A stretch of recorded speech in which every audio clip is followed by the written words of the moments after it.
trouvé sa place dans l'engagement du CAP et dont nous ferions bien de nous rappeler, c'est le changement éthique qu'exige l'Évangile et qu'il produit réellement lorsque les gens l'accueillent et y croient et agissent en conséquence. Nous avons remarqué qu'à plusieurs reprises, Paul ne parle pas seulement de croire l'Évangile, mais aussi d'obéir à l'Évangile. Il parle de l'obéissance de la foi et de la façon dont la grâce de Dieu non seulement nous sauve, comme il dit en Tite 2, les versets 11 à 14, mais aussi nous enseigne comment vivre des vies changées.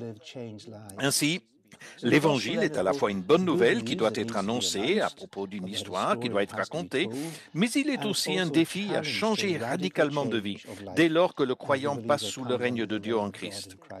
Et oui, ces deux points se sont retrouvés dans l'engagement du CAP, notamment dans la première partie et la section 8, qui a pour titre « Nous aimons l'Évangile de Dieu ».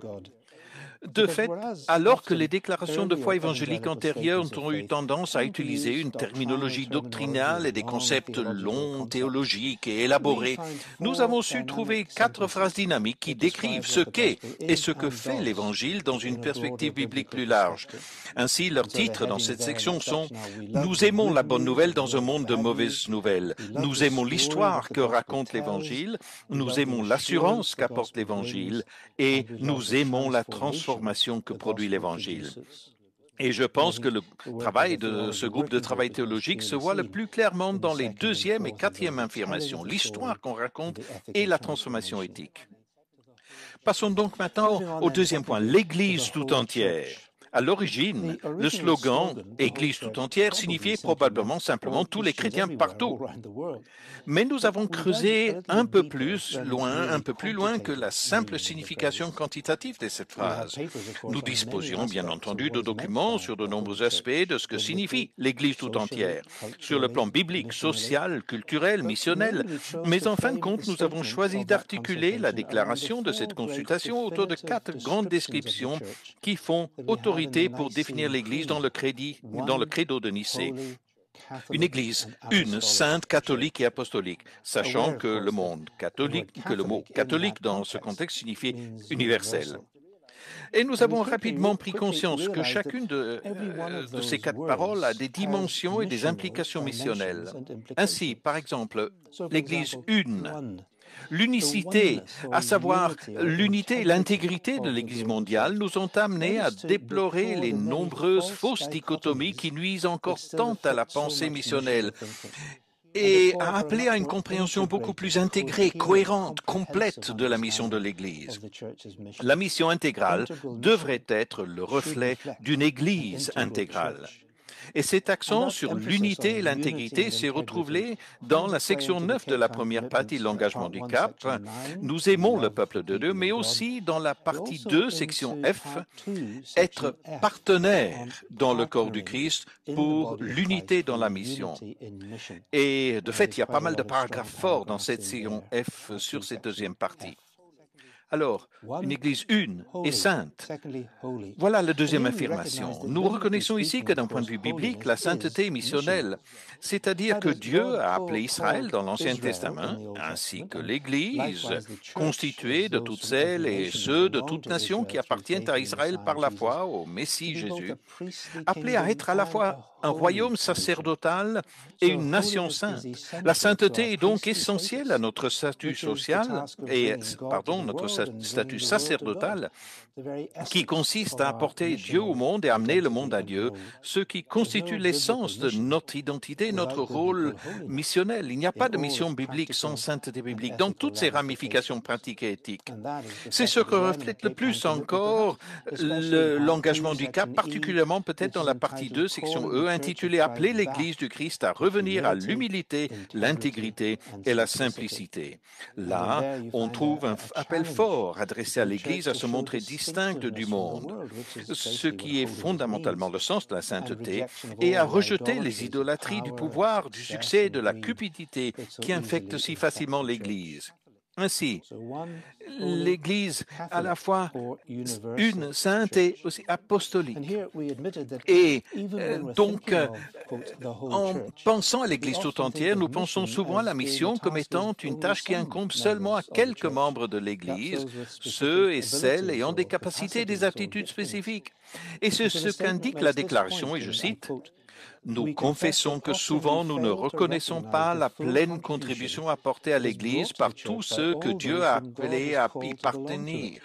Dans notre consultation, nous avons particulièrement tenu compte des éléments suivants dont la contribution peut être sous-évaluée, restreinte, négligée, voire empêchée, à savoir les femmes, les personnes en situation de handicap, les immigrants, les cultures indigènes ou primitives, ou ce qu'on appelle les témoins de l'intérieur.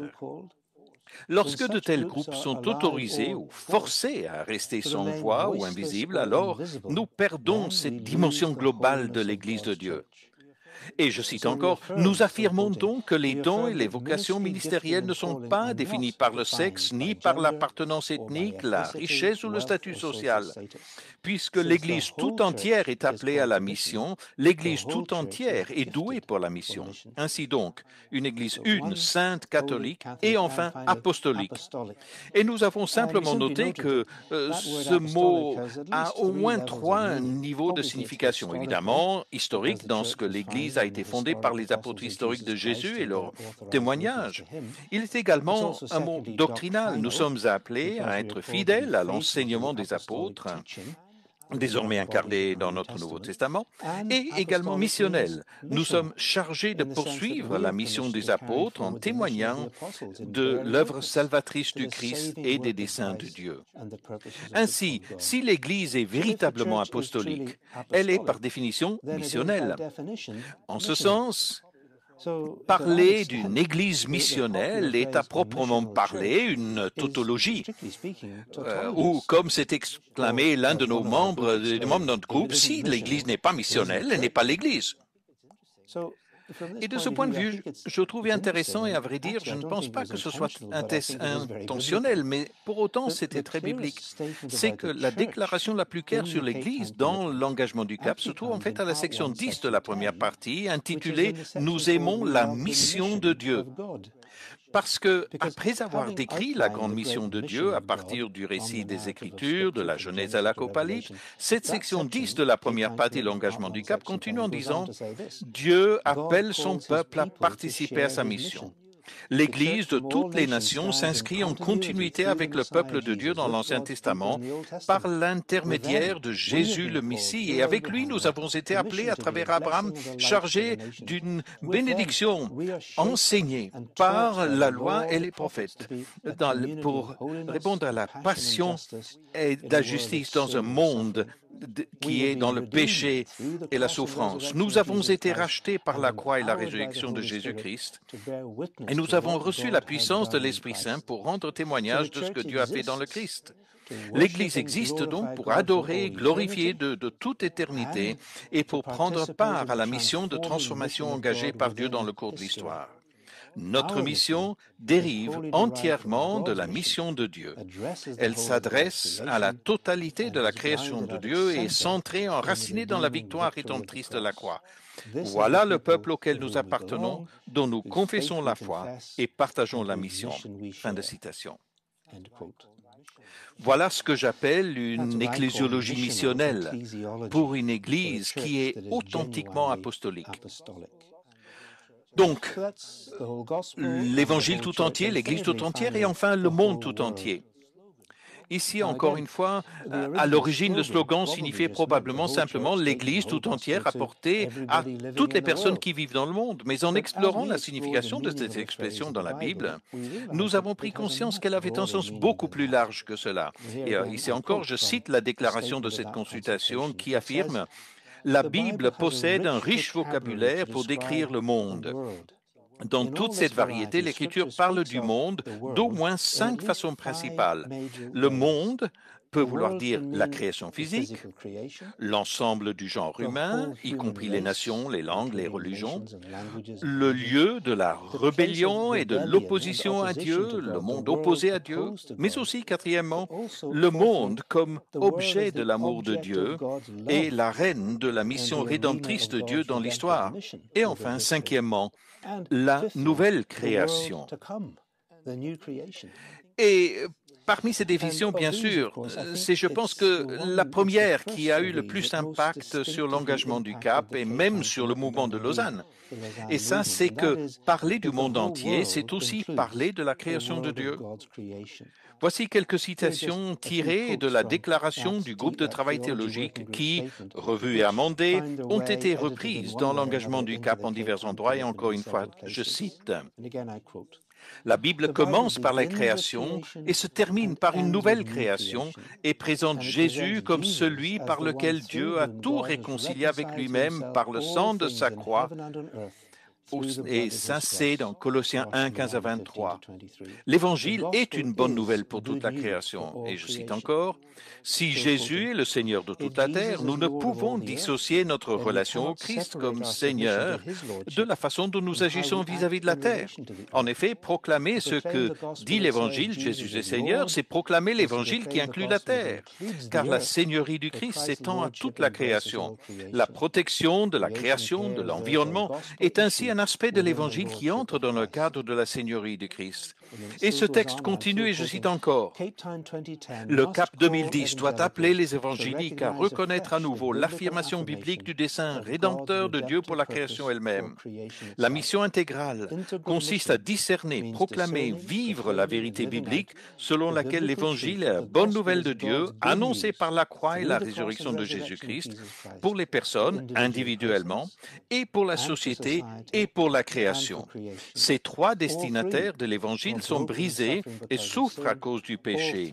Tous trois sont inclus dans l'amour et la mission rédempteur de Dieu. Tous trois doivent faire partie de la mission complète du peuple de Dieu. » Fin de citation. Je considère donc que c'est l'un des domaines où le CAP a fait avancer la réflexion théologique et missionnelle des évangéliques au-delà des déclarations historiques que furent la Déclaration de Lausanne en 1974 et le Manifeste de Manille en 1989. Ces deux documents, bien entendu, et comme nous le savons tous, affirmaient la validité tant de la dimension personnelle que sociétale de la mission, tout comme toute une série de consultations et de documents de Lausanne dans les années 1970 et 80. Le CAP a poussé encore plus loin en accueillant la gestion, l'utilisation et la protection de la création comme une dimension valable de notre mission.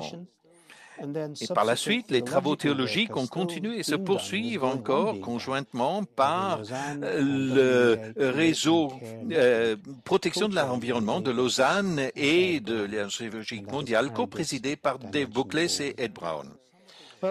Alors j'espère que ce bref aperçu de certains des travaux du groupe de travail sur la théologie pendant ces années et dans la période précédant le CAP 2010 pourra être utile et que nos réflexions et déclarations de l'époque ainsi que les documents qui les accompagnent pourront encore avoir une certaine vie et utilité. Merci.